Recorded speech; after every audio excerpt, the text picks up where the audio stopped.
Belinda and Harper Audio Australia present this unabridged recording of The Model Wife, written by Tricia Stringer and read by Withoos.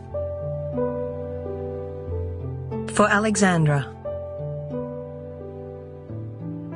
The Model Wife by Mrs. Gladys Norman, London, 1928. In my role as a surgeon's wife, I have managed a busy household, raised 3 children, and maintained a healthy, happy marriage. I feel it my bounden duty to offer the benefit of my wisdom and experience for new brides here in the pages of this book.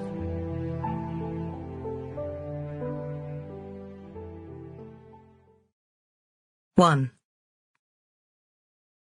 Natalie King put her shoulder against the wooden door and shoved it open, then cringed at the shuddering bang it made against the solid wall.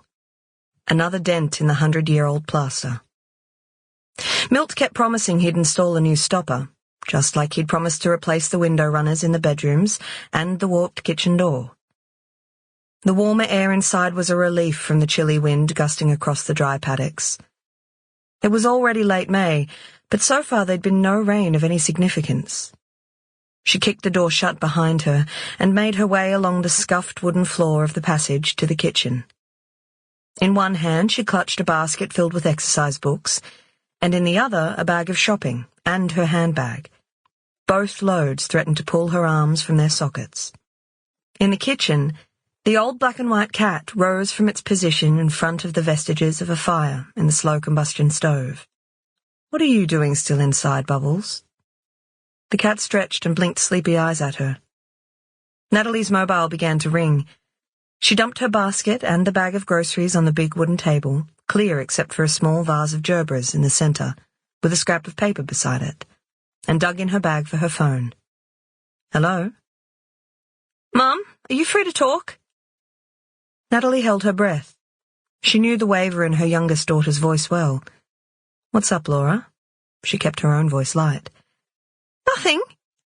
The response was a little too happy. The pause too brief. "I just wanted to know if you were home over the weekend. I thought I'd come up." "Of course. Your dad and I will be. I'm not sure what Bree's plans are. It'd be lovely to see you." Natalie allowed herself to relax. Perhaps no crisis after all. "Bringing anyone with you?" Laura's visits usually involved 1, often 2 girlfriends, girls from the city who played at being farm girls as they fed animals and rode motorbikes. "No, just me." Natalie picked up the scrap of paper lying beside the flowers and realised it was a piece of an old envelope, and on it was a scribbled list. Landmark was written in Milt's bold hand at the top. No doubt another job to add to her string of after-school duties tomorrow. "Shall I cook lasagna?" she asked. "Only if you want. I'll see you Thursday. Bye, Mum." "Bye, darling."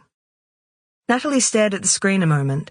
Laura's phone calls were usually half an hour long at least, full of the minutest details of her day. Perhaps she was tired.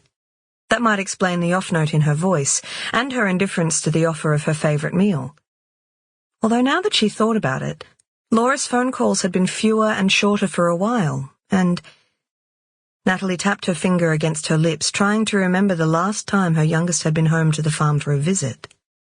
Her granny's birthday. That had been nearly 2 months ago. Natalie flicked on the kettle and rolled up the blind. The late afternoon sunlight streamed in from the side veranda, highlighting the golden honey glow of the solid pine cupboards, as well as the crumbs and smudges on the worn Laminex bench, left by whatever Milt and Bree had eaten for lunch. She turned away from the mess and back to the window, and looked out over her patch of brightly coloured gerbers and the hedge of rosemary, beyond the rusting wire fence and the barren outer yard towards the sheds. There'd been no dogs to greet her, and Milt's ute wasn't anywhere to be seen as she'd driven in. He and Bree must still be off in a paddock somewhere. Behind her, the house phone rang. She strode across the kitchen to the desk in the corner and plucked the handset from the cradle. "Hello, Natalie speaking. Terry Porter here from Landmark Agricultural Services. Is Milt available?" Natalie took a breath. She'd known Terry for 10 years. Sample complete. Ready to continue?